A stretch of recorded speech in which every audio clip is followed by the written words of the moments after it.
తండ్రి శ్రేష్టమైన రాత్రి గడిపించినందుకు నమ్మదగిన వాడు అయినా గొప్ప దేవుడు. ఈ సమయంలో ప్రపంచం అంతా భయం గుప్పిట్లో ఉండి కలవరాల్లో ఉంటుండగా నీ పిల్లలు నీ పాదాల చింతకు వచ్చే భాగ్యాన్ని మాకు ఇచ్చినందుకు వందనాలు. నీ పాదాల చింత నెమ్మది ఉంది నాయన, సమాధానం ఉంది. మీ కృప చూపండి, దయచేసి మమ్మల్ని ఆశీర్వదించండి. ఏదో ప్రభావ ప్రపంచాన్ని భయపెడుతున్నటువంటి కరోనా వ్యాధిని దయచేసి మీరు గద్దించండి. ఆమేన్. ఆ తెగుళ్ళ ఆపమని మీ పాదాలు ఆపండి తండ్రి. దయచేసి ప్రజల పక్షంగా నేను అడుగుతున్నా. మోషే నీ కోపానికి ఇశ్రాయేలు మధ్యలో నిలబడ్డట్టుగా మేము అడ్డుపడుతున్నామయ్యా. దయచేసి చైనా ప్రజల పాపాలను క్షమించండి ప్రభా. ప్రపంచ ప్రజల పాపాన్ని క్షమించండి ప్రభా. బబులోను నుండి ప్రార్థించినప్పుడు వాళ్ళ పితరుల పాపాలు ఒప్పుకున్నప్పుడు వారిని విడిపించావు.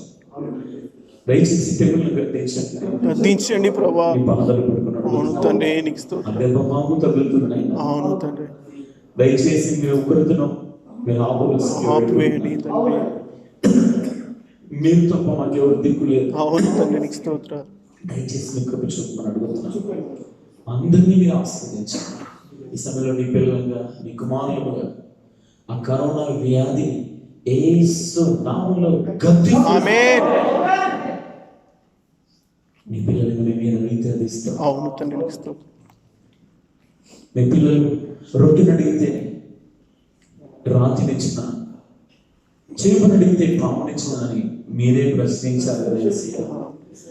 మీ పిల్లలు మేము అడుగుతున్నాం, దయచేసి కనికరించండి. ఈ ఆర్థిక మాంద్యం నుంచి ప్రపంచాన్ని విడిపించండి తండ్రి. దయచేసి నీ ప్రజలను క్షమించండి ప్రభా. దైవజనులు చంపారు, చర్చిలను కూలుగొట్టారు, నిన్ను బాధ పెట్టారు, నాయాస పెట్టారు, దుఃఖ పెట్టారు. క్షమించమని అడుగుతున్నాం. సంఘంలో అందరూ ప్రార్థిస్తున్నాం. విడిపించండి తండ్రి, క్షమించండి. టిబెట్లో ఉన్నటువంటి కరోనా వ్యాధిని యేసు నామములో గద్దిస్తాం. ఆమేన్. దక్షిణ కొరియాలో ఉన్న కరోనా వ్యాధిని యేసు నామములో గద్దిస్తాం. ఆమేన్. దుబాయ్లో ఉన్నటువంటి కరోనా వ్యాధిని యేసు నామములో గద్దిస్తాం. ఆమేన్. దయచేసి మీరు మాకు ఇచ్చిన అధికారాన్ని బట్టి మేము ప్రార్థిస్తున్నాం. మీరు కనికరించమన్నాడు. మీ కనికరం లేకపోతే నేను బ్రతకలేను. ఆయన మీ కృప చూపండి. ఎన్నో కంపెనీలు రోడ్డున పడ్డాయి. ఎంతో మంది రోడ్డు పాలైపోయారు. అవును తండ్రి, దయచేసి మీ కృప చూపండి. అవును ప్రభు, మీరే సహాయం చేయండి. వందల సమయం అంతట్లో కొద్దిసేపు మాతో మీరు మాట్లాడండి నాయన. నీ పిల్లల కొరకు నువ్వేమైనా చేయగలవు. సముద్రాన్నే పాయలు చేశావు, యోర్దాను నదిని జలరాశిగా మార్చావు, బండలో నుండి నీళ్ళని, ఆకాశం నుండి మన్నాను కురిపించావు. ఆమేన్. నీకు స్తోత్రాలు. దయచేసి నీ కృప చూపండి. మా వైపు తిరిగి సమాధానాన్ని ప్రకటించమని అడుగుతున్నాను. అవును ప్రభు, నీకు స్తోత్రాలు. మళ్ళీ యథావిధిగా కొనసాగడానికి సహాయం చేయండి. మీకు చూపి మీరు మహిమ పొందమని ముందున్న సమయం అంతలో అందరినీ ఆశీర్వదించమని పరిశుద్ధాత్మ దేవ మాతో మాట్లాడండి. యేసు నామములో అడుగుతున్నాము తండ్రి. ఆమేన్. మన రక్షకుడైన యేసు నామములో అందరికీ వందనాలు. ఇప్పుడు అంతన్నా బైబిల్ పట్టుకోవాలి తప్పదు. దుమ్ముద్దులు పండుగ మొన్నటి వరకు వేరు, రేపు ఇద్దరితో ఈ కంపెనీ మూసేయచ్చు. ఇప్పటికీ కువైట్లో ఆఫీసర్, సౌదీలో ఆఫీసర్, రద్దు. ఇప్పుడు మనకు దేవుడే దిక్కు, ఎవరు లేరు. కొంతమంది ఇప్పుడు మా ఆఫీసులో పనిచేసే సిస్టర్స్, లేడీస్ పిల్లల్ని స్కూల్ పంపలేక, అటు ఇంట్లో ఉంచలేక, వాళ్ళ డ్యూటీకి రాక తలబట్టుకుని ఏం చేయాలని జూన్ వరకు స్కూల్ మూసివేయాలి. చాలా రకాల సమస్యలు ఉన్నాయి. ఆర్థిక మాంద్యంలోకి వెళ్ళిపోతుంది ప్రపంచం అంతా. ఈ ప్రస్తుత పరిస్థితుల్లో నువ్వేం చేయాలి? ప్రార్థన చేయాలి. ప్రార్థన మనం ఏం చేయాలి? చైనా కొరకు ప్రార్థన చేయాలి, ఇటలీ కొరకు ప్రార్థన చేయాలి. ప్రపంచం అంతట్లో ఎక్కువగా మ్యానుఫ్యాక్చరింగ్ చేసే దేశాలు ఏంటంటే చైనానే ఫస్ట్, తర్వాత ఇటలీ. ఈ రెండింటికి బాగా దెబ్బతలింది. ఆ దెబ్బ ప్రపంచానికి కలుగుతుంది. అందరికి ఎక్కడ చూసినా అదే భయం, మనుషుల హృదయాలు అదే భయంతో నిండిపోయింది. ఇటువంటి పరిస్థితుల్లో దేవుని వాక్యమే మనకు ఆధారం జరుగుతుంది. దేవుని పాదాలే మనకు శ్రేయస్కరం. ఈ దినాల్లో మనం ప్రార్థన చేస్తూ వాక్యాన్ని చదువుతూ ఉంటే, ఆ రోజున మోషే దేవునికి ఇశ్రాయేలుకు మధ్యలో ఉండి అడ్డుపడ్డట్టుగా దేవుడు కోప్పడ్డాడు. నేను అందరినీ నాశనం చేస్తాను, ఎన్ని రోజులు నేను భరించాలి. ఎర్ర సముద్రాన్ని పాయలు చేశాను, యోర్దాను నదిని జలరాశిగా మార్చాను, బండల నుండి నీళ్ళు ఇచ్చాను, ఆకాశం నుండి మన్నాను కురిపించాను, సముద్రం నుండి పూరేళ్ళు రప్పించాను. అయినా వాళ్ళు వినలేదు. వాళ్ళందరినీ చంపేసి నీ కుటుంబం నుంచి నేను ఇశ్రాయేలు తీసుకొస్తాను అన్నాడు. మనమైతే ప్రభా అందరినీ చంపేసి నేను బాగుంటే సరిపోతాను. నేను మోసట్లా ప్రభా, నువ్వే కదా వాళ్ళని నడిపించింది, ఐగుప్తు దేశం నుండి నడిపించిన వాడు నీవే కదా. వాళ్ళు పాటలు పాడుకుంటూ నేను ఆరాధించుకుంటూ ఇక్కడికి వచ్చారు. అలా వస్తూ ఉంటే నీ నామం అంతటా ప్రకటించబడింది. ఇప్పుడు నువ్వు విడిచిపెడితే ఎట్లా ప్రభా? వాళ్ళని నాశనం చేయొద్దు, క్షమించండి ప్రభా, నీ కోపాన్ని అణుచుకోండి పొరపాటు. దేవుని కోపాన్ని అణిచిన వాడు మోషే. బైబిల్ రాయబడింది, కీర్తన గ్రంథంలో అడ్డుపడ్డాడు. చదువు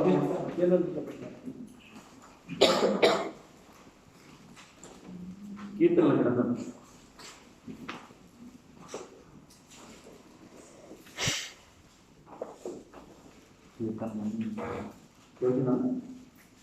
106 కీర్తన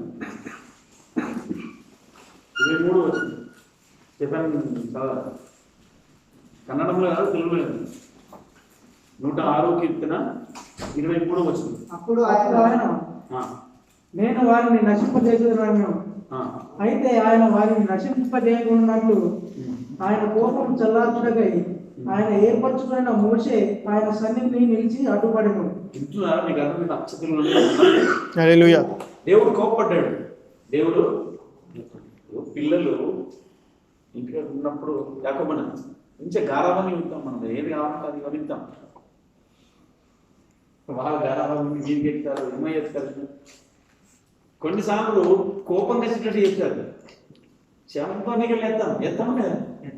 అప్పుడు దేవుడు ఇప్పుడు అదే చేస్తున్న పని, చెంపమీగలు వేస్తున్నారు ప్రసాద్. అందరు గదగద వణికిపోతున్నారు. కొంతమంది శాపలు చంపారు. దేవుళ్ళని గమనించండి, ఇక్కడ ఇశ్రాయేల్ మీద దేవుడు కోపడుతుంటే మోషే అడ్డుపడ్డాడని రాయబడింది. నువ్వు అడ్డుపడాలి ప్రార్థన చేసే సమయం. మోషే ప్రార్థన చేశాడు, అడ్డుపడ్డాడు. దేవుని ఉగ్రతకు ఇశ్రాయేలుకు ప్రజల మధ్యలో అడ్డుపడ్డట్టుగా దేవుని వాక్యం చెప్తుంది. ఆయన ఏర్పరచుకున్న మోషే ఆయన సన్నిధిని నిలిచి అడ్డుపడెను. ముందు ఎవరితే అప్పుడు ఆయన వారిని నశింపజేసేదన నేను, అయితే ఆయన వారిని నశింపజేయకున్నట్లు ఆయన కోపము చల్లార్చుటకై. దేవుడిని గురి చేశాడు మనడు. దేవుని కోపాన్ని చల్లార్చాడు మోషే. అందుకోసమే సాత్వికుడైన ఆయన పేరు దొరుకుతాడు. ఇప్పుడు దేవుడు కోపంతో ఉన్నాడు, మనం ఏం చేయాలి? శాంతిపరచాలి. ఆయన కోపం చల్లార్చాలంటే మనం ఏం చేయాలి? ప్రార్థన చేయాలి, ఆరాధన చేయాలి, ఏమన్నా చెప్పాలి. ఇంకా ఆయన మన మనసులో ఏముందో, మన ఇంట్లో మన తండ్రిని ఎట్లా చల్లబడేటట్టు మాట్లాడు. కోపంతో ఉన్నాడు అనుకో, ఆయన ముందు మంచి పనులు చెప్తాడు. దేవుడు కూడా ఉగ్రుడయ్యాడు, కోపంతో ఉన్నాడు, ఇశ్రాయేలులందరినీ నశింపజేస్తాను అన్నాడు. మోషే వాళ్ళ మధ్యలో అడ్డుపడ్డాడు. కాబట్టి మనందరం కూడా ప్రార్థన చేద్దాం. ఆమేన్. ఆమేన్. మీకేం కాదు, మీరేం భయపడాల్సిన అవసరం లేదు. మనం ఎవరి చేతిలో ఉన్నాం? దేవుని చేతిలో. దేవుని చేతిలో ఉన్నాం కాబట్టి మనకేమి దేవుని మాట్లాడుతున్నాం. దేవుడు అన్న చెప్పాడు కదా, సేనదయ్యాడు. అంతకుముందు ఏం జరిగింది? మనం ఎక్కడ ఆపేసినాం? కొండ మీద. దోణి ఇజ్రాయేల్ యేసు ప్రభు శిష్యులు కలిసి దోణిలో ప్రయాణం చేస్తున్నారు. ఏ దోణి అది? చిన్న దోణి. చిన్న దోణిలో వాళ్ళు ప్రయాణం చేస్తున్నారు. మత్తయి అంత పర్ఫెక్ట్గా రాయలేదు, కానీ మార్క్స్ వార్తలు స్పష్టంగా రాయబడింది. ఆ వచనాలు మార్క్స్ వార్తలో స్పష్టంగా రాయబడినది. నేను చదువుతాను, మీరు వినండి. 4వ అధ్యాయం 35 నుండి 41 వరకు దొరికిందా Bible? Page number 34. Page number 34, 4వ అధ్యాయము 35 వచనం. దేవుని వాక్యంగానే చదవాలి, తప్పులు చదవద్దు. ఆ దినమే సాయంకాలం అయినప్పుడు ఆయన అద్దరికి పోవుదమని వారితో చెప్పగా వారు జనులను పంపివేసి ఆయనను ఉన్నపాటున చిన్న దోణిలో తీసుకుని పోయి ఆయన వెంబడి మరికొన్ని దోణులు వచ్చను. అప్పుడు పెద్ద తుఫాను రేగి ఆయన ఉన్న దోణి మీద అలలు కొట్టినందున దోణి నిండిపోయిను. ఆయన దోణి అమరమున తలగడ మీద తలవాల్చుకొని నిద్రించుచుండెను. వారు ఆయనను లేపి, బోధకుడా, మేము నశించిపోతున్నాము, నీకు చింత లేదా అని ఆయనతో అన్నది. అందుకు ఆయన గాలిని గద్దించి నిశ్శబ్దమై ఊరకుండమని సముద్రముతో చెప్పగా గాలి అణిగి మిక్కిలి నిమ్మలమాయను. అప్పుడు ఆయన, మీరెందుకు భయపడుచున్నారు? మీరు ఇంకనూ నమ్మిక లేక ఉన్నారా అని వారితో చెప్పాను. వారు మిక్కిలి భయపడి, ఈయన ఎవరో గాలియు సముద్రమును ఈయనకు లోబడుచున్నామని ఒకడితో ఒకడు చెప్పుకొనిది. ఈ వాక్యాన్ని ఆ రోజు ధ్యానించుకున్నాం. ఎందుకు మీకు ధ్యానిస్తున్నానంటే ఒక కోణంలో దాన్ని ఆలోచించలేదు కాబట్టి మళ్ళీ చెప్పాల్సి వస్తుంది. చిన్న దోణి పెద్ద తుఫాను, చిన్న దోణి పరిశ్రమ. మనం చిన్నోళ్ళమే కానీ పెద్ద పెద్ద సమస్యలు వస్తున్నాయి, మనకు పెద్ద పెద్ద శ్రమలు వస్తున్నాయి. చిన్న దోణినే కానీ పెద్ద తుఫాను వచ్చింది. మరి అందరిలో ఏం చేసుకోవాలి ఆ మాటలు? దాన్ని ధ్యానిస్తూ ఉంటే దేవుడు మనల్ని ఆదరిస్తాడు. దేవుడు మన చిన్న బ్రతుకు పెద్ద పెద్ద సమస్యలు ఎదురుపడుతున్నాయి ప్రసాద్. ఆ సమస్యల నుంచి తప్పకుండా దేవుడు విడిపిస్తాడు. ఆమేన్. తుఫాను లాంటి సమస్యలు ఎన్నొచ్చినా వాటిని గద్దించి నిన్ను రేవునకు నడిపిస్తాడు. ఆమేన్. మనం సముద్రం మీద ప్రయాణం చేస్తున్నాం. ఈ సముద్రంలో ఎన్నో సమస్యలు, ఎన్నో తుఫానులు వస్తున్నాయి, కానీ యేసయ్య మనలో ఉన్నాడా లేదా? ఉన్నాడు. ఒకసారి చెప్పండి, గుణం చేస్తున్నాడు. ఉన్నాడా? పడుకుంటే ఏమైతుందో మొన్న పడుకుంటే ఏమైతుందో చెప్పామన్నా. ఎంతమంది జ్ఞాపకం ఉంది? పడుకుంటే ఏమైతుంది? ఎందుకు వచ్చిన బాధ? ఆయనతో మాట్లాడుతూ ఉండాలి, పాట అయినా వాడుతూ ఉండాలి, ఆయన వింటూ ఉంటాడు. ఆమె శిష్యులు యేసు ప్రభుతో మాట్లాడలేదు కాబట్టి తుఫాను వచ్చింది. యేసు ప్రభుతో మీరు ఇక్కడ చదువు మంచి జాగ్రత్త చదవండి. అటు తుఫాను వచ్చింది, అప్పుడు ఆయన నిద్రించుచుండెను రాసుకుంది. యేసు ప్రభు నిద్రపోతాడా? తుఫాను వస్తే ఎట్లుంటది? ఇప్పుడు మన ప్రసాదంలో ఊరు ఎట్లుంటది అంటే చుట్టూ సముద్రం ఉంటుంది, మధ్యలో లంక ఉంటుంది. నేను పోయినా కాబట్టి చెప్తున్నా. తుఫాను వచ్చిందనుకో వీళ్ళకి అన్ని హెచ్చరికలు ఇస్తారు. ఎక్కడికి వెళ్ళొద్దు, పడవ ప్రయాణం చేయొద్దు చెప్పేస్తారు. నిద్ర కూడా పట్టదు కొంతమందికి. తుఫాను వస్తే నిద్ర కూడా పడుతుంది ఆ సౌండ్కి, ఆ వర్షానికి. నిద్ర వచ్చింది. ఎందుకు నిద్రపోయాడు కూడా చెప్పాను నేను. 100% దేవుడు కాబట్టి రాణుల రాణి వాళ్ళకు 100% మానవుడు కాబట్టి నిద్రపోయాడు, అలసిపోయి. 100% దేవుడు కాబట్టి కొంతమందికి అర్థమైంది, చెప్తలేదు. మళ్ళీ గుచ్చి గుచ్చి చెప్పాల్సి వస్తుంది. 100% దేవుడు కాబట్టి అలసిపోయాడు, తుఫాన్ని ఆపాడు. 100% మానవుడు కాబట్టి అలసిపోయాడు. ఈ రెండు ఉన్న వ్యక్తి కాబట్టి మనల్ని దేవుడితో సమాధాన పరచడానికి లోకానికి వచ్చింది. ఆమేన్. అలాంటి ఇళ్ళలోనే ఉన్నాడు ఆయన. వాళ్ళ ఇల్లు ఊర్లో ఉండేదంట, చరిత్రలో ఉంది. ఊర్లో ఉంటే అందరు కాంప్లైంట్ చేశారట ఇజ్రాయెల్. బట్టల పని చేసే వాళ్ళు ఆ కట్టె పని చేస్తుంటే అంత సౌండ్ వస్తుంటే అందరు కాంప్లైంట్ చేశారట. వాళ్ళ ఇల్లు బయటకు మార్చేస్తారు. ఇప్పుడు చరిత్రలో ఆ విషయాలన్నీ రాయబడి ఉన్నది. ఎవరికి డిస్టర్బెన్స్ కావద్దని ఊరు బయటకు వెళ్ళిపోయి ఉన్నారంట. యేసు మళ్ళా కష్టపడ్డాడు. ఆయన ఒక కార్పెంటర్. వాళ్ళ ఇంట్లో ఆ బెంచ్లు కుర్చీలు చేస్తుంటే డెలివరీ చేయడానికి వెళ్ళేవాడు అంట. తర్వాత వాళ్ళ శరీర సంబంధంగా మరియమ్మ భర్త అయినటువంటి యోసేపు చనిపోవడాన్ని బట్టి ఈయన పెద్ద కొడుకై పెద్దన్నగా తన కుటుంబాన్ని అంతా పోషించాడంట. 30 సంవత్సరాల వరకు తన బాధ్యతను నెరవేర్చాడు. బైబిల్లో లేదు ఆ విషయాలు, చరిత్రలో రాయబడి ఉంది. 30 సంవత్సరాల తర్వాత పరలోకపు తండ్రి పనిచేయడానికి ఆయన బయలుదేరాడు, బాప్తిసం తీసుకున్నాడు, దేవుని ఆత్మ చేత నింపబడ్డాడు, ఉపవాసం ఉన్నాడు. తర్వాత పరిచయం చేశాడు. అప్పుడు ఈ కొండ మీద ప్రసంగం చేసిన తర్వాత కొండ మీద ప్రసంగం ఏమి అధ్యాయాలు చెప్పండి? 5, 6, 7. గుండెకాయ చెప్పిన కదా, గుండెకాయనే లేకపోతే గుండె లేకపోతే క్రైస్తవుడికి గుండెకాయ లాంటిది ఈ కొండ మీద ప్రసంగం అంతా కూడా. 5వ అధ్యాయం, 6వ అధ్యాయం, 7వ అధ్యాయం. ఇండియాకు వచ్చినాక ఇంకా కొండ మీద ఉన్నారని కూడా చెప్పినారు. ఆమేన్. కొండ మీద నుంచి దిగేటప్పుడు జరుగుతున్నటువంటి సంఘటనలు ఇవన్నీ కూడా అయిపోయింది కదా. వాళ్ళు ఎక్కడికి వెళ్ళిపోయారు? ఊరు బయట. సముద్రం మీద తుఫాన్ వచ్చింది. తుఫాన్ వచ్చిన తర్వాత ఇంకా తీరానికి ఇచ్చారు. తీరానికి వచ్చినప్పుడు సేనాదయం పట్టిన వాడు వచ్చారు. కంటిన్యూ జరుగుతున్నాం అంతా. అంటే మత్తయికి ఇవన్నీ విషయాలు తెలుగు. ఎప్పుడు వచ్చాడు ఆయన? తర్వాత వచ్చాడు కాబట్టి చెప్పిన విషయాలు మాత్రమే రాశాడు. కాబట్టి ఇక్కడ దయ్యాలు పట్టిన వారు ఇద్దరం రాశాడు, మార్కేమో ఒక్కడం రాశాడు, సేనాదయం పట్టిన. ఒకవేళ జరుగుండొచ్చు, ఇద్దరు జరుగుండొచ్చు, కానీ మార్కుకు ఒక్కటి తెలుసు కాబట్టి ఒక్కడికి సంబంధించిన విషయాన్ని రాశాడు. మత్తయి ఇద్దరి గురించి రాశాడు. బైబిల్లో తప్పున్నాయా తప్పు కొట్టొద్దు. బాగా జ్ఞానం, ఎర్రి జ్ఞానం అయిపోయింది, తిక్క జ్ఞానం. బైబిల్లో తప్పులు ఉన్నాయని యేసుడు మీద పనికిమాల జ్ఞానం అంతా. బైబిల్లో తప్పులు లేవు. మత్తయి వెనుకొచ్చాడు కాబట్టి, మార్కు తర్వాత యేసుప్రభుని వెంబడించాడు కాబట్టి ఎవరో చెప్పిన విషయాన్ని ఆయన రాశాడు, తెలిసిందని ఆయన రాశాడు. కానీ మార్కు స్పష్టంగా రాసినట్టు మనం చూస్తాం. మార్కు రాసేటప్పుడు అల్ప విశ్వాసారా అని రాయడం మనం చూడం. కానీ మత్తయి రాశాడు, అల్ప విశ్వాసారా మీరు ఎందుకు సంతోషపడుతున్నారు? నేను మీతోనే ఉన్నాను, ఈ దూడలోనే ఉన్నాను. మేము నశించిపోతున్నాం, మీకు చింతలు కదా. మేము నశించిపోతున్నాం, మీకు చింత లేదు అంటుంటే అక్కడ యేసుప్రభు అన్నమాట ఆదా విశ్వాసం, అల్ప విశ్వాసులని గద్దించినట్టు మనం చూస్తాం. సముద్రాన్ని గద్దించండు, వీళ్ళని కూడా గద్దించాడు. శిష్యులు కూడా మాట్లాడుకున్న ముచ్చట్లు వేరు కావచ్చు, అందుకోసం గద్దించాల్సి వచ్చింది యేసుప్రభు. యేసుప్రభు మాట్లాడుంటే బాగుండేది. ఇక 9వ అధ్యాయంలో తెలుపుకుంటాం. టక్క నేను చెప్తూ ఉంటాం, జాగ్రత్తగా మీరు చదువుకున్నట్టు ఇక బాగా అర్థమవుతుంది. మత్తయి సువార్త 9వ అధ్యాయంలో మొదటి నుంచి 8వ వచనాల వరకు పక్షవాయువుతో మంచం పట్టి ఉన్న ఒక మనిషి గురించి రాయబడింది. ఈ భాగం అంతా ఎవరి గురించి రాసింది? పక్షవాయువు ఉంటుంది, చేతులు గాలి చచ్చుబడిపోవడం, ఏం చేస్తాం, ఏం చింతలేక మూర్తి అంగ వంకరపోతుంది, మాటలు కూడా. ఈ పక్షవాయువుతో బాధపడుతున్నటువంటి వ్యక్తిని యేసు ప్రభు స్వస్థపరిచే అంశం ఇక్కడ రాయబడి ఉంటుంది. ఆ పక్షవాయువు వ్యాధితో బాధపడుతున్నటువంటి వ్యక్తితో ప్రసాద్ ఏమని చెప్తున్నాడు తెలుసా? నీ పాపాలు క్షమించబడి ఉన్నవి. యేసు ప్రభు మాటకి ఆయన వ్యాధికి ఉన్న సంబంధం ఉందా? లేదు. ఈయనేమో పక్షవాయువుతో బాధపడుతున్నాడు. యేసు ప్రభు నీ పాపాలు క్షమించబడి ఉన్నాయి.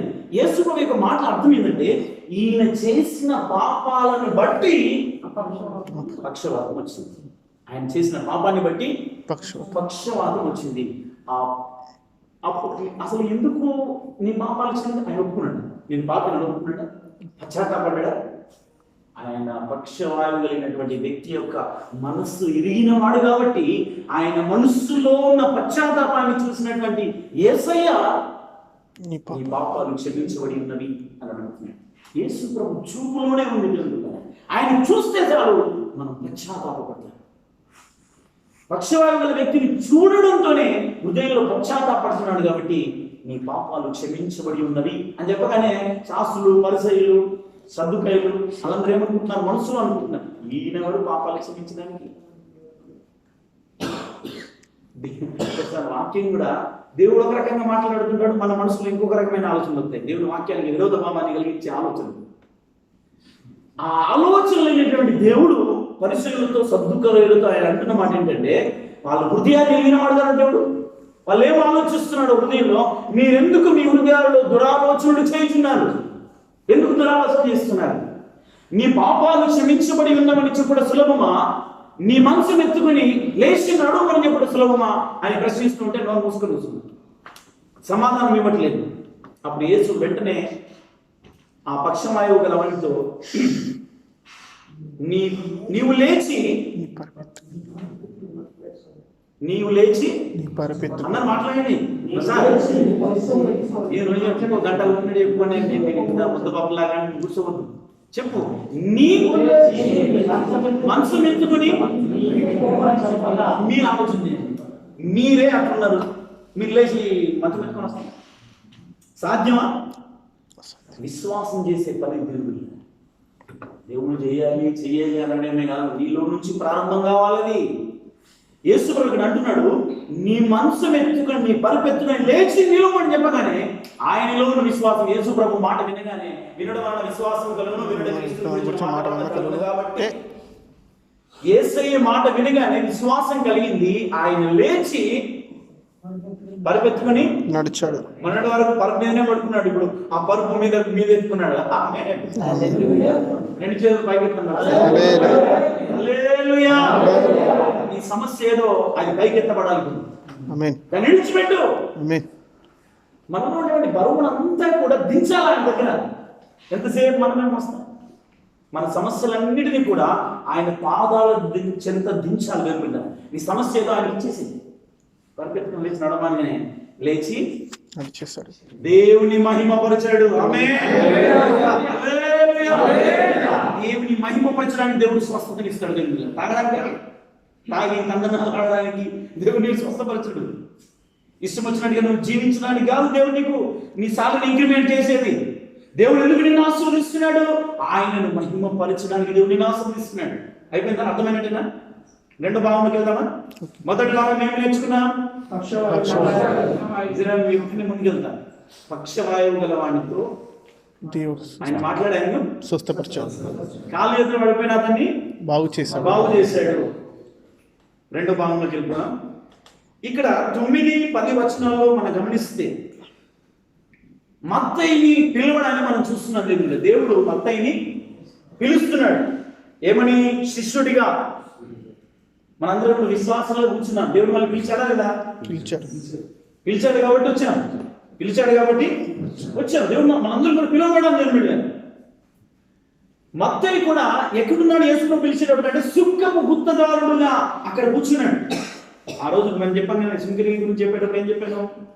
కాంట్రాక్టర్ అన్నమాట. ట్యాక్సీలు వసూలు చేసే వ్యక్తి, సుంకాన్ని వసూలు చేసే వ్యక్తి, కాంట్రాక్టర్, గుత్తదారుడు. ఈయన పిలుస్తున్నాడు, వచ్చి నన్ను వెంబడించని చెప్పగానే మత్తయి వెంటనే వచ్చాడు. ఇవన్నీ రాస్తున్నతనే ఆయన గురించి ఆయన రాసుకుంటున్నాడు. ఇక్కడ మత్తయ్యే ఆయన గురించి చెప్తున్నాడు. ఈ మత్తయి ఎవరు అంటే లేవీయుడు, యాజకుడు. అన్నా ఎవరైనా యాజకుడు. ఏం పని చేయాలి? పాస్టర్ గానే పని చేయాలి. కానీ మనోడు కాంట్రాక్టర్ తీసుకొని గుత్తదారుడు అయిపోయాడు. ఎందుకయ్యాడో బైబిల్లో మన అలా రాసింది. ఈయన పుట్టక లేవీయుడిగా పుట్టాడు, పని మాత్రం సుంకపు గుత్తదారుడుగా ఉన్నాడు. ఆయన పిలిచాడు దేవుడు, ఆయన జీవితాన్ని మార్చాడు. ఆయనతో తిరుగుతుంటే సుంకరులతో తిరుగుతున్నాడు, పాపులతో తిరుగుతున్నాడు, తాగుబోతులతో తిరుగుతున్నాడని అక్కడ మనం చెప్పడం మనం చూస్తుంటాం. టకటక నేను చదువుతూ ఉంటాను, మీరందరూ జాగ్రత్తగా వినండి. అచ్చ తెలుగులోనే ఉంది. యేసు అక్కడి నుండి వెళ్ళుచు సుంకపు మెట్లంతా కూర్చుని ఉన్న మత్తయి అని ఒక మనుషుని చూసి నన్ను వెంబడించమని అతనితో చెప్పగా అతడు లేచి ఆయనను వెంబడించను. ఇంటిలో భోజనమునకు యేసు కూర్చుని ఉండగా ఇదిగో సుంకరులను పాపులను అనేకులు వచ్చి ఆయన యొద్దను ఆయన శిష్యుల యొద్దను కూర్చుండిరి. పరిసయ్యులు అది చూచి నీ బోధకుడు సుంకరులతోనూ పాపులతోనూ కలిసి ఎందుకు భోజనం చేయుచున్నాడని ఆయన శిష్యులను అడిగిరి. ఆయన మాటకి నీ రోగులకే గాని ఆరోగ్యము గల వారికి వైద్యుడక్కర్లేదు కదా. అయితే నేను పాపలను పిలవచ్చుంది కానీ నీతిమంతులను పిలవరాలేదు కనుక కనికరమునే కోరుచున్నాను గాని బలిని కోరను అను వాక్యభావం ఏమిటో మీరు వెళ్ళి నేర్చుకొనుడని చెప్పాను. ఈ మత్తయి ఒక్కడు యేసుప్రభుని వెంబడించడాన్ని బట్టి ఎంతమంది వచ్చారు? సుంకరులు చాలా మంది వచ్చారు. నువ్వు యేసుప్రభుని వెంబడించేవాడుగా ఉంటే నీ చెంగు పట్టుకొని నీతో పాటు 10,000 మంది వస్తారు. ఆమేన్. ఆమేన్. ఆమేన్. మనం ఆయన వెంబడిస్తే మనల్ని అనేక మంది వెంబడిస్తారు. మనం ఆయన వెంబడించాలి. మత్తయి అంటున్నాడు ఫాలో మీ అనగానే ఫాలో చేశాడు యేసుప్రభు. యేసుప్రభుని ఫాలో చేశాడు కాబట్టి మత్తయిని ఫాలో చేసుకుంటూ అనేక మంది యేసుప్రభు దగ్గరికి వచ్చినట్టుగా మనం ఇక్కడ చూస్తున్నాం. మనం నేర్చుకోవాల్సినటువంటి విషయాలు ఏంటంటే మత్తయి ఏ విధంగా పిలువబడ్డాడు, ఆయన జీవితం మార్చబడింది. మళ్ళీ వెళ్తున్నాడా కాంట్రాక్టర్గా? ఇప్పుడు యేసుప్రభువే జీవితం, యేసుప్రభుతోనే ఉన్నాడు మొత్తం. ఈ మత్తయి రాసిన విషయాలు మార్కు, లూకా, యోహాను ముగ్గురు రాసినట్టుగా మనం చూడము. చాలా శ్రేష్టమైన విషయాలు రాశాడు మత్తయి. ఈ మత్తయి సువార్త మనం అందరం ధ్యానించుకుంటున్నాం తెలుగుగా. ఈ మత్తయి యేసు ప్రభు యూదులకు రాజు అని ప్రత్యక్షపరుస్తాడు తెలుగుగా.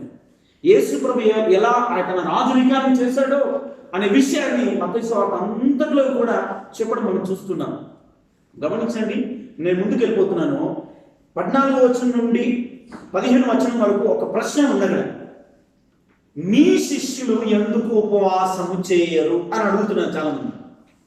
ఏమడుగుతున్నారు? మీ శిష్యులు ప్రశ్న అడుగుతున్నారు యేసు. వారికి సమాధానం చెప్పాడు యేసు.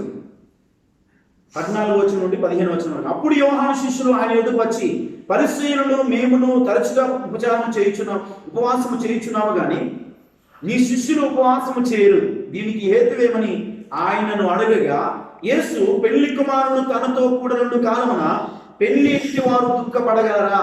పెళ్లి కుమారుడు వారి యొద్ద నుండి కొనిపోబడు దినములు వచ్చును, అప్పుడు వారు ఉపవాసము చేతురు. యోహాను శిష్యులు ఉపవాసం ఉండేవారంట, యేసు ప్రభు శిష్యులు ఉపవాసం ఉండలేరంట. అయితే వాళ్ళు అడుగుతున్న ప్రశ్నకు యేసు ప్రభు ఇస్తున్న సమాధానం ఏంటంటే, పెళ్లి కుమారుడు వారితో ఉన్నారు కాబట్టి వారు ఉపవాసము. ఎవరికి పెళ్లి కుమారుడు? యేసయ్య వారితో ఉన్నాడు కాబట్టి ఉపవాసం చేయాల్సిన అవసరము లేదు.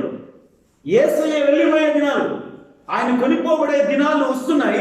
ఆ రోజులలో వాళ్ళు ఉపవాసం ఉంటారనే విషయాన్ని అక్కడ స్పష్టంగా చెప్పడం మనం చూస్తున్నాం దేవుని బిడ్డలారా. ఇంకా 16-17 వచనాల్లో మనం గమనిస్తే ఆయన అక్కడ కొత్త తిత్తులు, పాదు తిత్తులు, కొత్త ద్రాక్షారసం, పాత ద్రాక్షారసాన్ని గురించి మాట్లాడుతున్నాడు. నేను పక్కన చదివి మీకు దానికి అర్థం కావడానికి ఒక విషయాన్ని చెప్పి ముందుకెళ్తాను. ఎవడును పాత బట్టకు కొత్త బట్ట మాసిక వేయడు, వేసినట్లా ఆ మాసిక బట్టను వెలికిపరచును, చినుగు మరీ ఎక్కువను, మరియు పాత తిత్తులలో క్రొత్త ద్రాక్షారసం పోయరు. పోసినట్లా తిత్తులు పగిలి ద్రాక్షారసము కారిపోవును, తిత్తులు పాడవును. అయితే క్రొత్త ద్రాక్షారసము క్రొత్త తిత్తులలో పోయిదురు, అప్పుడు ఆ రెండును చెడిపోకయుండునని చెప్పెను. యేసు ప్రభు యొక్క ఉద్దేశం ఏంటంటే, ఆ టైంలో పాత నిబంధన కాలంలో ఉన్నటువంటి భక్తులు కొత్త నిబంధనను అనుసరించి 2 కలిసి నడిస్తే జరగదు అనే మాట చెప్పాడు. కానీ ఈ రోజున ఆత్మీయంగా మనం నేర్చుకోవాల్సిన విషయం ఏంటంటే, మన జీవితము, పాత జీవితం మళ్ళీ కొత్త జీవితము 2 కలవద్దు. నువ్వు కొత్త వ్యక్తిగా మార్చబడ్డావు,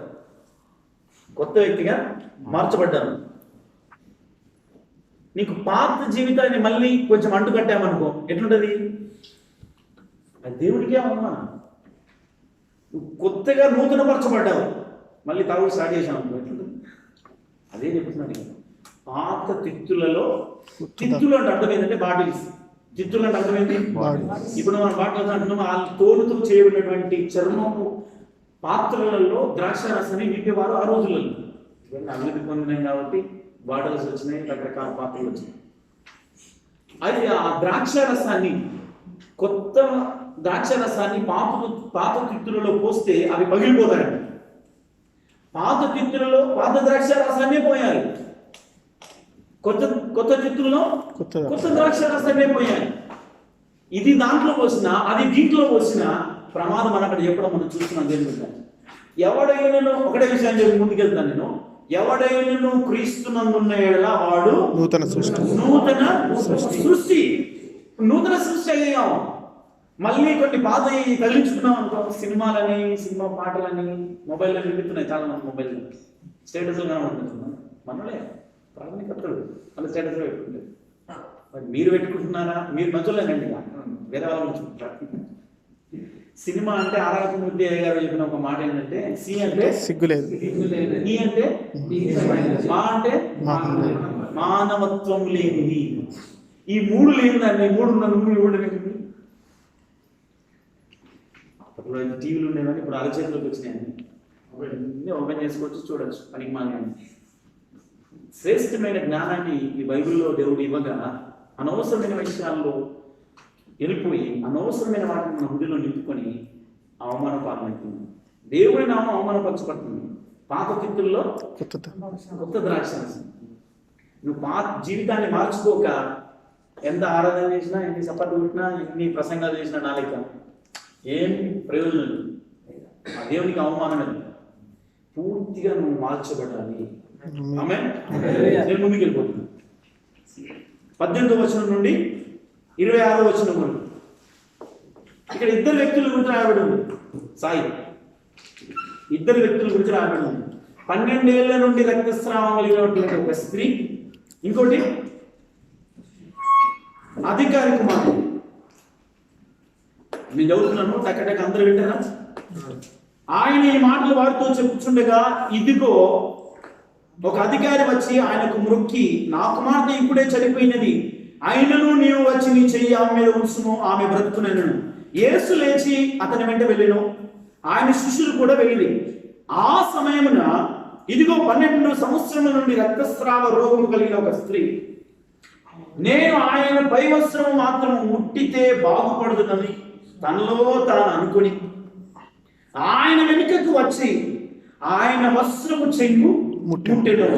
యేసు వెనుకకు తిరిగి ఆమెను చూసి, కుమారి ధైర్యముగా ఉండుము, నీ విశ్వాసము నిన్ను స్వస్థపరచును. బాగుపరచునని చెప్పగా ఆ గడియ నుండి ఆ స్త్రీ బాగుపడెను. అంతలో యేసు ఆ అధికారి ఇంటికి వచ్చి పిల్లల గ్రోవులు వాయించు వారిని గొల్లు చేయుచున్న జనసమూహమును చూచి, స్థలమీయుడి, ఈ చిన్నది నిద్రించుతున్నదే గాని చనిపోలేదని వారితో చెప్పగా వారు ఆయనను అపహసించి జనసమూహమును పంపివేసి ఆయన లోపలికి వెళ్ళి ఆమె చెయ్యి పట్టుకునగానే ఆ చిన్నది లేచెను. ఈ సమాచారము ఆ దేశమంతటను వ్యాపించెను. రెండు సంఘటనలు జరిగాయి. రెండు సంఘటనలు. 12 ఏళ్ల నుండి రక్తస్రావంతో బాధపడుతున్న ఆ స్త్రీ. అంతకుముందు ఒక అధికారి వచ్చి ప్రార్థన చేశాడు యేసు దగ్గర. సరే వస్తానని ఆయన ఎంబడి వెళ్తూ ఉంటే ఈ సంఘటన జరిగింది. యేసు ప్రభు ఎక్కడికి వెళ్ళినా గొప్ప జనసమూహం వచ్చేదంట. అయితే మార్పు స్పష్టంగా రాస్తాడని చెప్పాను కదా, అక్కడ మీరు చదివితే కనుక ఈ 12 ఏళ్ల రక్తస్రావం అయినటువంటి స్త్రీ అనేక వైద్యుల చేత మన భాష రాయబడింది, అనేక తిప్పలు పడి అని రాస్తాను. మీరు మార్పు సంవత్సరం కదండి, 5వ అధ్యాయంలో అంశం రాయబడింది. అనేక తిప్పలు పడి అనేక వైద్యుల చేత చూయించుకుంది కానీ బాగాలేదు. కానీ యేసు ప్రభుని గురించి వింది. యాకోబు ఎవరి గురించి వింది? యేసు అంటే అర్థమైంది రక్షకుడు. ఇందాక నేను చెప్పిన కదా, వినుట వలన విశ్వాసం కదా, వినుట క్రీస్తుని గురించిన వార్త వలన యేసుని గురించి వింది. కాబట్టి వినగానే ఆమె లోపల ఏం పుట్టుకొచ్చిందంటే విశ్వాసం పుట్టుకొచ్చింది. ఆ విశ్వాసం ఆమెను అడుగు వేయించింది. ఎక్కడికి అంటే యేసు ప్రభు దగ్గరికి. ముందు నుంచి కాదు, వెనకాల నుంచి యేసు ప్రభు దగ్గరికి వెళ్ళిపోయి, సాధారణంగా ఈమె కడగా ఉంది కాబట్టి, రక్తస్రావంతో బాధపడుతుంది కాబట్టి సమాజంలో రావడానికి వీల్లేదు. కానీ ఈమెలో ఉన్న విశ్వాసం అన్ని అడ్డుల్ని తొలగించుకుని యేసు ప్రభు వెనక్కి వెళ్ళిపోయి ఆయన వస్త్రపు చెంగును ముట్టగానే, ఇక్కడ రాయలేడిన మత్తయి అని మార్పు రాశాడు, యేసు ప్రభులో ఉన్నటువంటి ప్రభావం ఆమెలోనికి వెళ్ళి ఆమెను వెంటనే రక్తధార కట్టెను రాశాడు మార్పు. ఇక్కడ అంత స్పష్టంగా లేదు. ఎందుకు విషయాన్ని మీతో చెప్తున్నానంటే, మన జీవితంలో కూడా నీ సమస్య ఎంత సీనియర్ అయినా సరే, నీ సమస్య ఇవి 12 సంవత్సరాలు అంటే 1 సంవత్సరం అయితేనే మన ఇంటోళ్ళకి మంచము సపరేటు, కంచము సపరేటు, రూము సపరేటు. 12 ఏళ్ళ నుండి తన భర్త ఎట్లా భరిస్తున్నాడో, ఇంటి వారు ఎట్లా భరిస్తున్నాడో, ఆస్తిని అమ్ముకొని అనేక డబ్బులు వ్యయం చేసుకుని వైద్యుల చేత అనేక తిప్పలు పడి బాగు చేసుకోవాలనుకున్నది కానీ వాక్యాలు కానీ యేసు ప్రభువు గురించి వినగానే ఆమెలో విశ్వాసం పుట్టుకొని ఆ విశ్వాసము యేసు ప్రభు దగ్గరికి వెళ్ళేటట్టుగా చేసింది. వెంటనే యేసు ప్రభు అర్థమైపోయింది, ఎవరో నన్ను ముట్టారు. మార్కు అంటున్నాడు, మార్కు స్వార్థం స్పష్టంగా అంటున్నాడు. శిష్యులు ప్రశ్నిస్తూ, ఏం ప్రభు ఇంతమంది పడుతున్నాను, నన్ను ముట్టారంటే నేను ఇంతమంది పడుతున్నారు. లేదు, నన్ను ఎవరు ముట్టారు? అందరూ పడినట్టుగా ఆమె యేసు ప్రభు దగ్గరికి. యేసు ప్రభుని విశ్వాసంతో యేసు ప్రభు మీద ఆధారపడ్డది కాబట్టి వెంటనే ఆమె బాగుపడింది. అందరూ వచ్చేట్టుగా రాలేదు, ఆమె విశ్వాసంతో యేసు ప్రభు మీదకి వచ్చింది. యేసు ప్రభు వస్త్రపు చెంగులు ముట్టుకున్నది. యేసు ప్రభు వస్త్రపు చెంగులో స్వస్థత ఉంది. ఆయన ఉమ్మి వేస్తే స్వస్థత. ప్రసాద్ ఉమ్మిని తీసి గుడ్డివారికి కంటిలో కళ్ళకి రాయగానే స్వస్థత, కోనే నీటిలో కడుక్కోగానే కళ్ళు కనబడ్డాయి. ఆయన ఉమ్మిలో స్వస్థత. ఆయన వాడి శతాధిపతి గురించి ధ్యానిస్తున్నాం కదా. శతాధిపతి యేసు ప్రభు ఎక్కడ ఉన్నారు? మాట స్వస్థత కలిగి, 8 కిలోమీటర్ల దూరం కానీ మాట సెలవిస్తే చాలు స్వస్థత, ఆ మాట స్వస్థత కలిగి. ఇండియాలో ఉన్న వాళ్ళకు కూడా ప్రార్థన చేస్తే స్వస్థత. ఎక్కడికి వెళ్తున్నా? నేను కూడా వస్తా ప్రసాద్. కొద్దిసేపు 8:30 పోవాలంటే మా అన్నయ్య చెప్పినాక ముందే 8:30 ముగించాలి, బయటకు వెళ్ళిపోవాలన్నా. నేను ఖచ్చితంగా 8:30 బయటకు వెళ్ళేటట్టుగా చెప్తా. ఆమె హల్లెలూయా.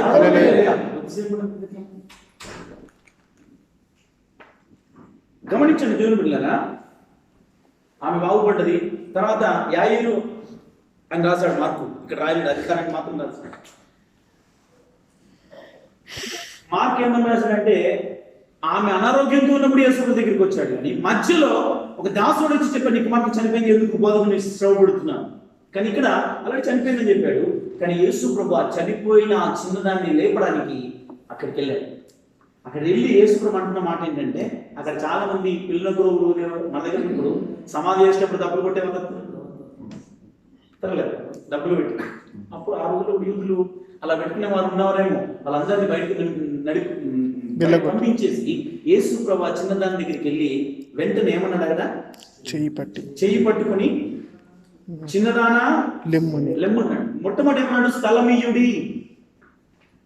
ఏమన్నాడు? స్థలమీయుడు. ఎందుకన్నాడు స్థలమీయమని? జన సమూహం గుంపులుగా ఉన్నారు కాబట్టి. యేసు ప్రభుకు స్థలం లేదా ఇంట్లో కాబట్టి చావు, మరణం ఉదయం చేస్తుంది వాళ్ళ ఇంట్లో. స్థలమేమన్నాడు యేసు ప్రభు. స్థలమేమని చెప్పి ఆ చిన్నదాన్ని పట్టుకొని లేపాడు. ఆమేన్. హల్లెలూయా. చనిపోయిన ఆమె లేపాడు, చనిపోయిన చిన్నదాన్ని లేపాడు యేసుక్రీస్తు ప్రభువు. ఆయన చెయ్యి ముట్టగానే చనిపోయిన ఆ చిన్నది లేచి నిలిచినట్టుగా దేవుని వాక్యం చెప్తుంది. ఇంకో సందర్భంలో మనం చూస్తే లేచి భోజనం చేసినట్టుగా, భోజనం చేసినట్టుగా ఉంది. దేవుళ్ళ ఈ సమాచారము ఆ దేశం అంతటా చనిపోయిన తిరిగి లేవడం అంటే మామూలు మాట. కొంతమంది సజీవ సమాధి అయ్యారు, అది పేరు చెప్పడానికి వీలు, మళ్ళీ ఆ సమాధి ఓపెన్ చేసిన వాళ్ళు చనిపోతారు. అది పనికి మళ్ళీ మాట్లాడుతుంది. ఓపెన్ చేసిన వాళ్ళు చనిపోతారు. సజీవ సమాధి అయ్యారు. చరిత్రలో లేరు కానీ పుక్కిడి పురాణాలు, కథలు, సాతానాడు అందరినీ మభ్యపెట్టాడు. ఈ యుగ సంబంధమైన దేవత వారి కానీ యేసు ప్రభు చనిపోయిన ఈ చిన్నదాన్ని లేపినట్టుగా స్పష్టంగా ఇక్కడ రాయబడి మనం చూస్తాం. ఆ కీర్తి యేసు ప్రభు చేసినటువంటి ఆ గొప్ప అద్భుతం దేశమంతటా వ్యాపించి. ఈ ప్యాసేజ్ లో, ఈ భాగంలో మనం ఇద్దరి గురించి నేర్చుకున్నాం. యాయేలు కుమార్తెను యేసు ప్రభు లేపడం, 12 సంవత్సరాల నుంచి బాధపడుతున్న స్త్రీని బాగు చేయడం మనం చూస్తున్నాం. అయితే 27 నుంచి 30 వచనాలు చదివితే ఇద్దరు వ్యక్తులను యేసు ప్రభు గుడ్డి వాళ్ళని స్వస్థపరుస్తున్నాడు. ఎవరిని? గుడ్డివారు. ఎన్ని అద్భుతాలు చేశారు యేసు ప్రభు. మనుషులకు సాధ్యంగా అనిపించారు. సాధ్యమైతే చనిపోయిన వారిని లేపుతారా? చనిపోయిన వారిని సైతం లేపిన దేవుడు నీ జీవితంలో నీకు ఎదురవుతున్నటువంటి మరణ సంబంధమైన శాపాలన్నిటి నుంచి దేవుడు తప్పకుండా విడిపించగలిగిన వాడు ఆయన. ఆశీర్వదిస్తాడు, నిన్ను దీవిస్తాడు. ఆయన చెంత చేరిన వారిని ఆయన ఆశీర్వదించే దేవుడు. ఆయన చేతిలో నుండి మనల్ని ఎవరు అపహరింపలేదు. ఆయన దారిని వెళ్తూ ఉంటే దావీదు కుమారుడా మమ్మల్ని కరుణించండి అని కేకలేస్తున్నారు ఇద్దరు గుడ్డివారు. వాళ్ళని యేసుని అడుగుతున్న మాట ఏంటంటే, నేను ఇది చేయగలనని మీరు నమ్ముతున్నారా? చాలా యేసురావు క్వశ్చన్ వేసి, యేసురావు ఇప్పుడే క్వశ్చన్ చేసినట్టుగా ఆయన అడుగుతున్నాను. అయితే నమ్ముతున్నాను. అయితే నమ్మితే నీ నమ్మిక చొప్పుననే అవునుగాక అన్నాడు యేసురావు. ఆమేన్. నేను చదువుతున్నాను 27 నుంచి 31 వరకు. యేసు అక్కడి నుండి వెళ్ళుచుండగా ఇద్దరు గుడ్డివారు ఆయన వెంట వచ్చి, దావీదు కుమారుడా మమ్మల్ని కరుణించమని కేకలు వేసి ఆయన ఇంట ప్రవేశించిన తర్వాత ఆ గుడ్డివారు ఆయన యొద్దకు వచ్చి, యేసు నేను ఇది చేయగలనని మీరు నమ్ముచున్నారా అని వారిని అడగగా, వారు నమ్ముచున్నాము ప్రభువా అని ఆయనతో చెప్పిరి. అప్పుడు ఆయన వారి కన్నులు ముట్టి, మీ నమ్మిక చొప్పున మీకు కలుగును గాక అని చెప్పినంతలో వారి కన్నులు తెరవబడెను. అప్పుడు యేసు ఇది ఎవరికి నీ తెలియకుండా చూచుకున్నాడని వారికి ఖండితముగా ఆజ్ఞాపించెను. అయినను వారు వెళ్ళి ఆ దేశమంతటా ఆయన కీర్తి ప్రచురించుచుండెను. హల్లెలూయా. ఎవరిని స్వస్థపరిచాడు దేవుడు? ఇప్పుడు పుట్టు గుడ్డి వారిని ఆ వాళ్ళ కన్నుల మీద చేతులుంచి స్వస్థపరిచాడు, కన్నులు ఇచ్చాడు. ఎంతటి గొప్ప దేవుడు! వారి మనోనేత్రాలు వెలిగించాడు, వారి శరీర సంబంధమైన కన్నులు తెరిచాడు. ఈ రోజున మనం ఎటువంటి పరిస్థితుల్లో ఉన్నాం, మనల్ని బాగు చేయగల సమర్థుడు ఆయన. ఆమేన్. నిన్ను ఆశీర్వదించగలిగిన దేవుడు, నిన్ను జీవించగల దేవుడని మనం నేర్చుకుంటున్నాం ఇక్కడ. ఆయన అంటున్న మాట ఏంటంటే, నేను నమ్ముతున్నావా? నమ్ముట నీ వలన అయితే నమ్మువానికి సమస్తము సాధ్యమే. అసాధ్యం అంటే ఏది కూడా లేదు. నమ్మకంలోనే ఉంది, విశ్వాసంలోనే ఉంది. విశ్వాసమే మన విజయం. ఆమేన్. కానీ విశ్వాసాన్ని దెబ్బతిస్తున్నాడు సాతాను. విశ్వాసాన్ని దెబ్బతిస్తున్నాడు. రేపు ఏమైతుందో డ్యూటీ ఉంటావా లేదా, తర్వాత ఏమైతుందో లేదు, విమానం ఆపేస్తారు, చాలు అత్తాయి కదా ఇంటికి పంపిస్తారే ఎన్నో భయాలు, కానీ మనం ఆయన చేతిలో ఉన్నాం కాబట్టి ఏది కూడా మనం ఏమి చేయలేదు. ఆమేన్. సాతాను అగ్ని బాణాలు వేస్తున్నాడు మన మీద. ఇన్ని రోజుల నుంచి ప్రార్థన చేస్తున్నాం, అవుతుందా? అవుతుంది. ఎందుకు కాదు? తప్పకుండా అవుతుంది. మన పితరుడైన ఇస్సాకు కరువు కాలంలో కరువు ఉందంతా ఆయన విత్తనం వేశాడండి. మనమైతే నేను పిచ్చోడు, వర్షాలు లేవు, విత్తనాలు వేసాడు అనుకున్నాం. ఇస్సాకు కరువు కాలంలో విత్తనాలు వేసి 100 ఆస్వాదించబడ్డాడు. 100 ఫలం పొందను అని రాసి ఉంటుంది. ఇప్పుడు కూడా కరువే, ఆర్థిక మాంద్యం. అన్ని కంపెనీల్లో ప్రాజెక్టులు కరువు. 2020 నడలేదు అనుకో, ఉన్న డబ్బంతా తీసుకుని అక్కడే పెట్టారు. అది నడకపోతే అదే సంగతి. ఇప్పుడు సౌదీలో మా బిగ్ ఫైవ్ షో జరిగేది, ఎగ్జిబిషన్ జరిగేది, వచ్చే నెల క్యాన్సల్ అయిపోయింది. మన లక్షల డబ్బులు ఖర్చు పెట్టారు, ఆపేసారు. ఇప్పుడు ఎక్స్పో కూడా జరుగుతుందా లేదా తెలియదు. ఇవన్నీ పరిస్థితులు మనకు అట్లా కనిపించినప్పటికీ కూడా విశ్వాసంతో మనం ప్రార్థన చేస్తే దేవుడు అన్నిటినీ అనుకూలపరుస్తాడు. విలువైన ప్రతికూల పరిస్థితులే కనబడుతుంది. గవర్నమెంట్ దగ్గరికి పోతే ఆయన చీదరించుకుంటాడు, ఇంజనీర్ దగ్గరికి పోతే ఆయన చీదరించుకుంటాడు, ఇంటికి ఫోన్ చేస్తే అక్కడి నుంచి ఫ్రెండ్స్కి ఫోన్ చేస్తే అటు అప్పులు ఇన్ని సమస్యలు మనల్ని వెంటాడుతున్నప్పటికీ కూడా ఈ ప్రతికూల పరిస్థితుల్లో మనందరికీ అనుకూల పరిస్థితి తీసుకొస్తాడు యేసు. ఆమేన్.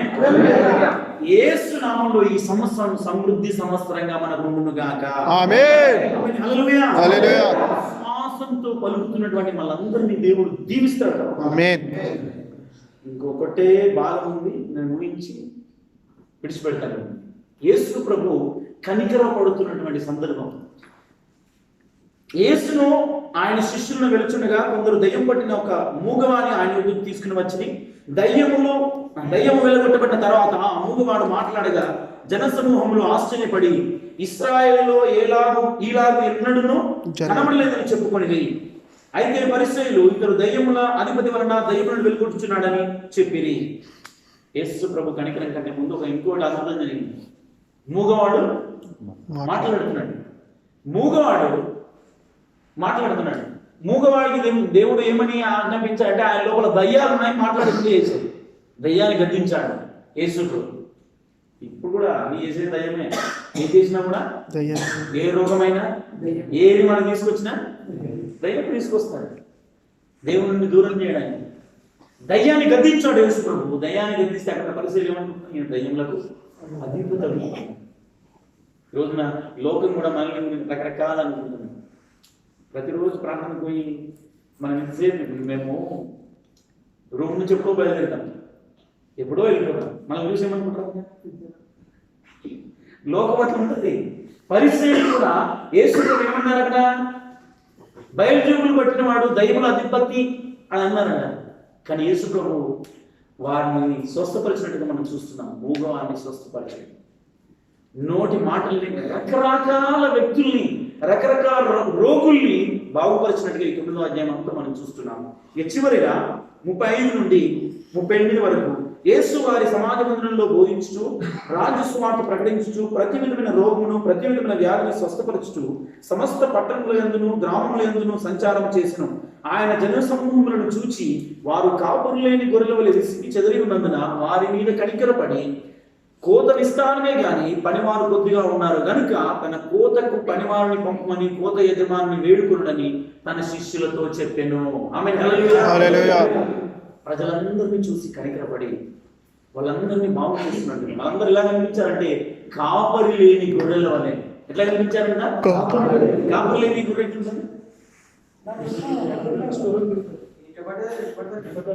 కొంతమంది సంఘంలోనే ఉంటారు, ఆ సంఘానికి ఈ సంఘానికి ఉంటారు, ఒక చోట స్థిరత ఉంటుంది. నువ్వు ఏ సంఘంలో నువ్వు నాటబడ్డావో ఆ సంఘంలో స్థిరపరచబడాలి నీ జీవితం. ఇంతగా తమ్ముడు వాడాడు. ఏ తోటలో స్థిరపరచబడ్డాము? కంచెగల తోటలో. కంచెగల తోటలో నన్ను స్థిరపరచిన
కంపాషన్ రాయబడి ఉంటుంది. అర్థం ఏంటంటే ఆయన చాలు చేత ప్రేమ చేత కదిలించబడ్డాడు. చాలు పేదవాళ్ళని చూస్తే మనం తట్టుకోలేకపోతాం, గుండె పగిలిపోతుంది, ఏడుస్తాం, గుండెల్లో బాధపడడం తట్టుకోలేకపోతాం కొన్ని పరిస్థితులు. యేసు ప్రభు కూడా కాపరులేని గొర్రెల వైపు చూసి వాళ్ళు విసికి చెదరి ఉన్నందున వారి మీద కనికర పడుతున్నాడు. ఏమని చెప్తున్నాడు శిష్యులకు? కోత విస్తారమే కానీ ఎన్నో క్యాంపులు ఉన్నాయి, కానీ బాధ్యత కలిగి అందరినీ దేవుని దగ్గర నడిపించే వాళ్ళు లేరు. ఎంతో పరిచర్య ఉంది, ఎంతో మందికి వాక్యం చెప్పాల్సి ఉంది. మనం బోధకులుగా ఉండాలి. ఇంకా ఆ ఇల్లు దిద్దుకునే ఉన్నాం. ఇంకా ఆ ఇల్లు అయిపోయిందా? ఆయన నేర్చుకోవాలి ఇంకా యేసయ్య గురించి. ఆమె దేవుడు వాక్యాన్ని కంఠత చేయాలి, మన హృదయమైన పలక మీద రాసుకోవాలి. ఇక్కడికి వచ్చి హిందీ నేర్చుకున్నావా లేదా? నీకు అవసరం కాబట్టి. పని నేర్చుకున్నావా లేదా? పని నేర్చుకుంటే ఉంటావు, లేకుంటే మరి వాక్యం నేర్చుకుంటే ఈ తోటలో స్థిరపరచబడతావు. ఈ సంఘం అనే తోటలో నువ్వు స్థిరపరచబడాలి, నువ్వు ఆశీర్వదించబడాలని దేవుడు కోరుతున్నాడు. కోత విస్తారమే గాని పనివారు కొదవగా ఉన్నాడు. పనివారిని పంపమని కోత యజమానునితో ప్రార్థన చేయండి, చెప్పండి అని చెప్తున్నాడు. మనం కూడా ప్రార్థన చేయాలి. దైవజనులు కావాలని ప్రార్థన చేయాలి, దైవజనులు లేపబడాలని ప్రార్థన చేయాలి. ఆమేన్. మోషే లాంటి వ్యక్తులు దేవుని కోపానికి అడ్డుపడే వాళ్ళు లేవాలని ప్రార్థన చేయాలి. ప్రార్థనా వీరులైన దైవజనులు లేవాలని ప్రార్థన చేయాలి. ఆమేన్. అక్కడ ఉన్నవాడే ప్రార్థన రాకపోతే మనకేమని ఎంతో మంది రాలేకపోతున్నారు. పోయిన వారం వచ్చిన ఎవరు ఉన్నారా? లేదు. దేవుడు గమనించండి, మనం బాధ్యతగా తీసుకుని మోషేలాగా దేవుని ఉగ్రతకు అడ్డుపడే వారుగా మనం ఉంటే మన జీవితాలు ఆశీర్వదించబడతాయి. ఆమేన్. అందరూ కూడా చిన్న ధరల గురించి ప్రార్థించాలి. నేను చిన్న ప్రార్థన మీ గుండెలో మేము చేసుకోండి. ఇంతవరకు ప్రభు మనతో మాట్లాడుతున్నాను. పక్షవాయువు గల వారిని స్వస్థపరిచిన దేవుడు, ఇదిగో నీ మనసును ఎత్తుకొని నీ పరపెత్తుకుని లేచి నడువని చెప్పని వెంటనే లేచి నడిచాడు. ఈరోజు నీ సమస్య ఏదైనా సరే ఆయన చెప్తున్న మాట విని ముందుకు అడిగి నువ్వు ముందుకు అడిగేస్తే దేవుడు కార్యం చేస్తాడు. నీ జీవితంలో నీ సాలరీని పెంచుతాడు, నీ కుటుంబాన్ని ఆశీర్వదిస్తాడు. దేవుడు నీకేది కావాలో దేవుడు అనుగ్రహిస్తాడు. నీ గుండెలు చేసుకుని నీ సమస్యను ఆయన పాదలేదు. 12 ఏళ్ల నుండి రక్తస్రావంతో బాధపడుతున్న స్త్రీ యేసుని గురించి విని వెనకాల నుండి యేసు దగ్గరికి వెళ్ళి ఆయన చెంగును ముట్టించాడు. వెంటనే ఆమె రక్తధార కట్టినట్టుగా దేవుని వాక్యంలో మనం చూస్తున్నాం. ఈ రోజున విశ్వాసంతో ఆయన మీద పడదా, విశ్వాసంతో ఆయన మీద ఆధారపడదా, దేవుడు తప్పకుండా వాళ్ళని బాగు చేస్తాడు. నీ అప్పుల నుంచి దేవుడు విడిపిస్తాడు, నీ సమస్య నుంచి దేవుడు విడిపిస్తాడు, నిన్ను ఆత్మీయంగా బలపరుస్తాడు. వాక్యాన్ని బోధించేవాడుగా స్వార్థికుడిగా దేవుడు విడిచేస్తాడు. ఎన్ని సంవత్సరాలు ఇంకా ఇలాగే ఉండాలి, మనం ఇంకా మొదటి మూల పాడాలి, మనం చెప్పబడాలి.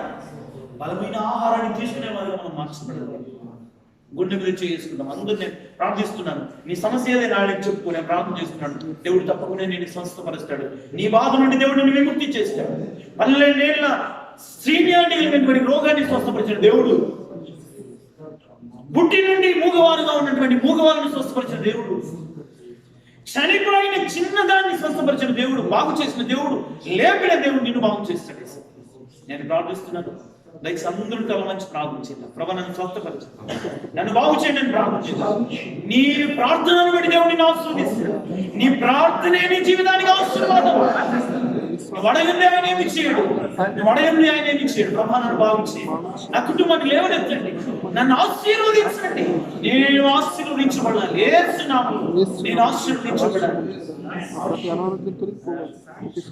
పరిశుద్ధుడా నమ్మకం గొప్పదే, మా కనికర పూర్ణుడా నీకు స్తోత్రాలు. ఈ రాత్రి మమ్మల్ని దర్శించినందుకు వందనాలు. మత్తయి సువార్త 9వ అధ్యాయమంతా కూడా మీరు మాతో మాట్లాడినందుకు స్తోత్రాలు. మీ శ్రేష్టమైన వాక్కులను బట్టి నేను స్తుతిస్తున్నాను. నీ బిడ్డలు వెంటాడుతున్న ప్రతి విధమైన నొప్పిని యేసు నామములో నేను గద్దిస్తున్నాను. నీ బిడ్డలను వెంటాడుతున్న ప్రతి సమస్యను యేసు నామములో గద్దిస్తున్నాను. మీరే నీ బిడ్డలను స్వస్థపరచండి. ఆర్థిక ఇబ్బందుల నుంచి మీరు విడిపించండి. అప్పులనే శాపం నుండి మీరు విడిపించండి. ప్రతి బిడ్డను మీరు స్వస్థపరిచి బాగు చేయమని అడుగుతున్నాం. మమ్మల్ని అందరినీ మీరు దీవించమని అడుగుతున్నాం. ఈ సమయంలో చివరిగా ప్రభా, కరోనా వ్యాధిని యేసు నామములో మరోసారి మీరే తొలగించి ఆ తెగులును ఆపి మీ నామానికి మహిమ తెచ్చుకోమని ఈ రోజు వాక్య భాషలు అందరికీ కలిగజేయమని యేసు నామములో అడుగుతున్నాము తండ్రి. ఆమేన్.